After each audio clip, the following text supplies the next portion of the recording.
Fuck's sake, what the fuck am I doing every single time I start recording? How did you handle the death of your Grand Priest? I think the Grand Priest is the guy who can make food or whatever in their village or whatever. Dern asked, trying to change the subject. You said that he was the last person alive that could create food out of nothing in your city. So I imagine there must have been some backup plan in case of his inevitable death. Oh yes, many people have started to learn agriculture, but the problem is that the most of the fertile land around our town is already owned by the nobles. By planting your seed further away from the town, you run a great risk of getting your crops raided by monster. Are monster raid frequent in your area? Why aren't the people rebelling against the nobles? I think that's a obvious one. It's not easy. Let's go with this one. Are monster raid frequent in your area? Yes, monsters have been getting bolder in the past few decades. It's not just in our area. It happens throughout the entire continent. I'm not certain, but I think it all started that when we lost contact with the animal kingdom. After the first animal hunts were started by people of Olmnar several decades ago, the animal's leader, the Golden Fox, had ordered his subjects to stop speaking in our language. The monster must have found out about this, and they took advantage of the fact that the humans and the animals were no longer working together in order to wreak havoc. Okay, so monsters and animals are different in this case. I thought we were just referring to all of them as animals. What about the gods? Darren says, are they not getting involved in any of this? The only gods that are currently getting involved are the god of fate, the god of death. But I very much doubt that any of them have our best interests at heart. It is said that the two of them started working together recently. That might well be true, judging by the high level of cooperation between their followers lately. But isn't the god of fate just a fancy title for the god of illusion? Darren says, yes. Rose answers, oh man, don't go towards the god of illusion again. I get a PTSD flashbacks from Medieval Fantasy. Most gods name themselves after the power of their followers. After the power their followers gain by worshipping them. Some of them, however, choose other names for themselves, which can be a bit confusing. It's the same for the god of death. Judging by his name, you would think that he reigns over the underworld, but in fact, he's just a god of necromancy, bringing the dead back to life to serve his bidding. As Rose talks, I hear 3 loud beeps coming from my pocket. I pull out my stat device, and I'm surprised to see that the maximum number for my stats have now increased to 4. What's that? Rose asks. It's a toy. Darren says, before I get a chance to reply, you know those magical devices that simulate a pet in order to teach little kids about responsibility? Seriously? Okay, I forgot what they're called, Tomodachi or whatever. Those beeps were heard. Those who heard were Barry's pet getting hungry. I love those toys. Ever since I got one for my sister, I just couldn't keep her apart from it.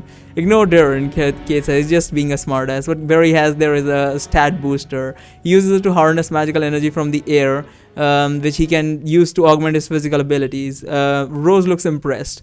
I did not know such a thing was possible. So that device is basically turning you into a mage. I never thought about it this way. It's true that there are some mages that actually use their powers to augment their magic to augment their powers. In similar ways, the device does that makes me one of them, I suppose. I answer her, but it's only temporary. The device will run out of energy once I'm no longer surrounded by all these powerful mages to extract it from.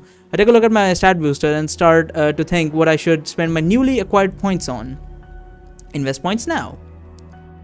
I do want to do that. Now, here's the thing. I'm gonna put one in reflexes. I'm gonna put one in speed, and I'm gonna put one in observation. Yep.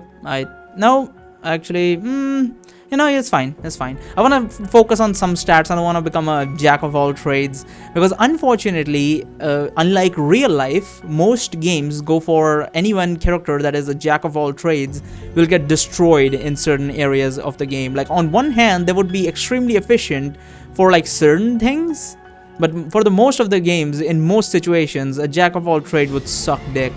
Unfortunately, I do like the jack of all trades fighting style, but unfortunately no games really allow such a thing, as it so happens. So yeah, I'm gonna have to go with okay, this is the next day, and I also found out that I actually had 4 stats, not 3. So I got hearing as well, except for the ones that I picked before. This is the next page. As I finish using my device, Rose asks me another question. Wait, so if your stat booster extract magical energy from other mages, does that mean it's also eating away at Darren and Kate's power? It's getting a bit of energy from every mage in 30-mile radius, but the amount it takes from each of them is barely enough to mildly inconvenience them. Most of the energy it's getting is from the powerful spells that have been cast all around us since the beginning of this tournament, and that energy would have just dissipated into the thin air anyway. So if you you could just say I'm recycling it rather than stealing it. I think that I get interrupted by a very loud roar that echoes all around us. What was that? Not roar. Rose asked, visibly scared. Second louder roar now booms through the air, so I can feel my hair stand up on the back of my neck. I've never heard this sound before in my life. I've no idea what beast might be causing it. So then, what is this feeling of dread I'm getting all of a sudden? What do I find myself wanting to run as fast as I can in any direction, as long as it gets me as far away from this place as possible? Shortly after the second roar ended, a very powerful wind starts to blow towards us. I can almost feel it trying to lift me in the air. The trees are barely holding up, and it looks as if they could get pulled out of their roots at any moment. We're lucky that this happened while we were in a clearing, because otherwise we would have had to also protect ourselves from falling trees while trying to hold our ground against the relentless force of the wind. Well, then again, the best place would have been behind a rock or something. As some of the trees start to fall, a monstrous figure makes its appearance high above us. It is at least 50 foot tall. 50 foot? What is this, a titan? With very tough looking red scales. It's a dragon, I guess. Red scales covering its entire body and wings the size of sails on a long ship. What the fuck? Its claws looks as sharp as blades, and its fangs are bared at us menacingly. But its overall appearance is not much different from that of an overgrown lizard. A dragon. They really existed. Is this all happening because of my disappointment for not encountering any mythical creatures so far? If that's the case, then I take it back. I take it all back. Just please, let this all be a dream. Let this all be just the end of a bad dream. Before I wake up back in our cave, and then we can start our journey anew. Get down, Darren shouts at us as the dragon gets closer, then lands a few dozen feet in front of us, making the whole ground tremble violently under its weight. No, Rose says, unable to control his shivering, and barely able to keep her balance anymore. This can't be happening. This can't be happening. The dragon looks all around us as if it's trying to find something. Then it shouts loudly in the common tongue. Where is he? Seeing that none of us are answering, the dragon asks us again, this time giving us a few more details. The Stillwater, where is he? You reek of his stench. Where are you hiding him? If you're talking about Aiden, he left this morning. We're not working with him, we only just met him a few hours ago. Yeah, if we say about Aiden straight up, I feel like he's gonna be angry. We're not working with him, we just met him a few hours ago. We're not working with him, we only just met him a few hours ago. Lies. What reason would he have to leave you alive if he didn't have a use for you? Well, he did ask us to deliver a message for him. A message? The dragon laughs. I see he reduced himself to using low-born mongrels to do his menial task nowadays. But just a lowly messenger, then you're useless to me. The dragon growled before it continues. I should have known that I'd be wasting my time trying to communicate with the likes of you. If only that Stillwater would have minded his own business after he returned to the continent instead of writing the accursed message in the sky. So he came back to the continent, this continent I'm guessing, and instead of writing that accursed message in the sky. What message? I'd have left him be, but he had the incredible nerve to involve the dragon hunters in all of this. We're not dragon hunters, please, if you could just let us explain. Silas Mongrel, I've watched your pathetic human race fumble their way through life ever since they stopped walking on four legs. I could have killed or enslaved you all at any point in your miserable existence, even weren't beneath me, but now your kind dares to rise against me. Your charred remains will serve as my gift to Aiden to welcome him back to my realm. Dragon soars in the sky as it shouts his final word to us. Pray to your gods, humans. They are only ones that can save you from the onslaught that will follow. Quick, everyone, get behind me. Darren shouts as he raises his shield. A semi-transparent magical barrier starts to form around us. Kate doubles up on our protection by also making a dome of thick ice to surround us. The dragon, who has now raised himself to a significantly high altitude, unleashes a downpour of flames upon us. As the flames collide with our protections, we start to feel the heat heating up all around us. Kate's eyes have already melted away. All that's standing between us and the torrent of fire is Darren's magical barrier. Rose is now sitting on the ground with a terrified look in her eyes, hugging her leg and shaking violently. Rose, Kate yells at us, snap out of it. We'll be We'll need to be ready to get out of here as soon as Darren's barrier breaks. Do you hear me? The dragon's flames have suddenly stopped. Looking up to see what happened, I'm terrified to learn that the monster is now quickly diving towards us. Case tries to make another wall of ice between us and the dragon, but it breaks. Break through it in a second, then clashes with Darren's magical barrier, shattering it in an instant. The dragon then grabs Darren in one of its claws, soars back up into the sky. We can hear Darren's screams as the giant lizard tries to crush him. I don't see a way out of it unless Aiden steps in, which I don't know why he would. But okay. Kate launches several hundred sharp ice blades towards the dragon, but they simply bounce off its armored scale. Kate, Darren shouts from the distance, Can you make a slide for me? Yes, Kate shouts back as she quickly starts to build an ice slide that starts below him. And ends on the ground right next to us.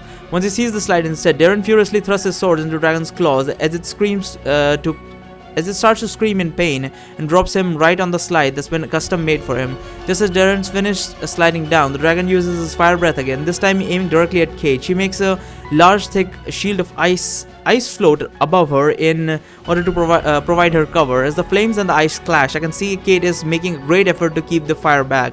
Darren quickly rushes to her position and provides her with cover before her ice melts away. Unfortunately, the fight has weakened him as well, and he does not manage to hold the barrier for long. His barrier breaks and his shields drop to the ground right when the dragon finishes his attack. The explosion of the air generated by the destruction of Darren's barrier sent Rose flying. She hit her head on the ground. She's now lying motionless on the ground. She dead? Okay. Think, Barry, think. What can we do to turn the tide? There has to be something. There has to be a way to use everything we know to our advantage. There has to be a way to think. I think there is. I guess if you instead of ice, I suppose if you used if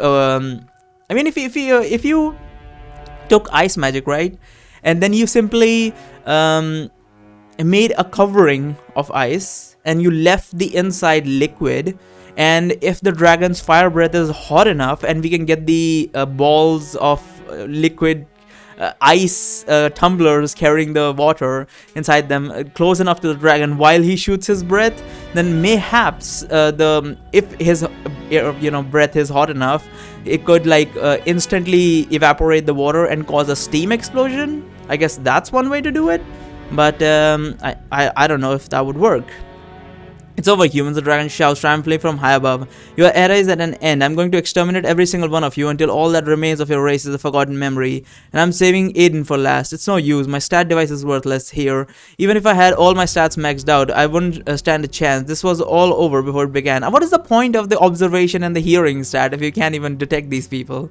I guess that's the point. I guess the stats are just to show how useless you truly are, I suppose. As the dragon flames pour down on us, I close my eyes, waiting for my impending doom. After a few seconds of keeping my eyes closed, I realize that I'm still alive. I open my eyes back up and find out, to my surprise, that the dragon's flames have stopped in midair, a few inches from reaching us, as if they were frozen, but that is not all. Looking around me, I see that everything else is frozen too. Darren, Kate, Rose are all standing completely still. Time stopped? What the hell? Well, time magic, I guess there's space magic, so I guess time magic could be a thing. I can't even feel the wind anymore. Seriously now, I hear a familiar voice behind me. How could I have let him win after saying a line like that? I quickly turn around and see Aiden standing behind me, his eyes closed as usual and smile on his face. I mean, I don't think I've ever read a children's book where the main villain glows to such an extent. It's embarrassing, really. Where have you been hiding all this time? What did you do? What did you save us? I think all of these are trash. I think where I've been hiding is pointless to ask him. What did you do?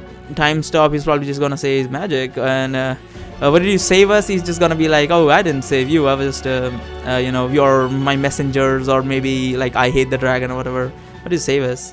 I'll be honest with you, Barry. I never really liked one-sided battle. It takes away all the fun when you already know who's going to win. I've been watching your fight since it began. I must say I'm not very impressed. Are you kidding me? What do you expect me to do against a dragon? How about using the device you're holding in your hand? Yeah, and what would you have me do? Max my strength and punch it to death? Excuse me, sir.